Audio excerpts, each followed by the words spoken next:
Now, the Independent Banking Commission, which was set up to try to prevent any repeat of the financial crisis, is calling for far-reaching reforms to our banking system. It's recommending that a firewall be set up between savers' deposits and the funds used in investment banking, and that also wants some of the bigger banks to be forced to sell off some of their branches to encourage competition.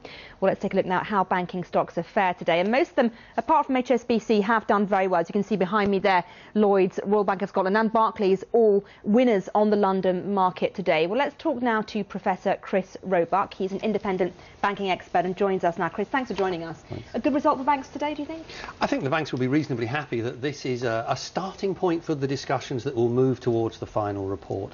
And certainly one of the things that has come out has made clear that actually when we look at the three banks in this country that were given state money, out of those three, two were actually retail banks and one was an investment bank. So some of the discussion about the investment banks are always the risky part isn't actually correct. Now, we're talking here about a firewall. How exactly do you think this firewall is going to be set up and set up effectively?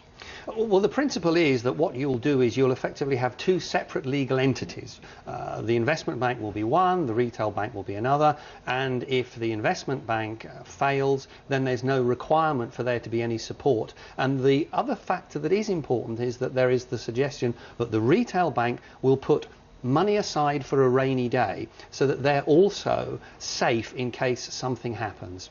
And that way they hope that there will be no risk of contagion across, to be blunt, in either direction. I mean, we are talking about competition as well today, and we have been talking about competition, in particular the move to perhaps make Lloyds sell more of its branches. I mean, how much does that go towards improving the competition out there, or the sense of more competition? Well, we've certainly got more banks than some countries have, but really in terms of the members of the public, it's that the key thing is your ability to move your bank account if you're not happy with the service that you're getting. And actually, to some degree, it doesn't matter how many choices you have. If it's difficult to do that, then you have a problem. And one of the key recommendations, I think, is that people who want to move their bank accounts will be able to do so much more easily in the future, and even automatically within 7 days at some point. Interestingly, we haven't heard anything about bonuses, have we, in terms of how they relate to risk?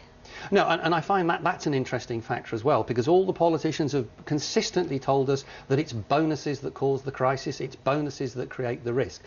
But actually, what really creates the risk is ineffective risk management systems in the organisation, poor leaders who are prepared to accept high risks, and as long as you've got good systems, you've got good leaders, and everybody in the organisation through those leaders knows what is right and what is wrong, you have a good bank. OK, Chris Roebuck, good to talk to you. Thank you very much indeed.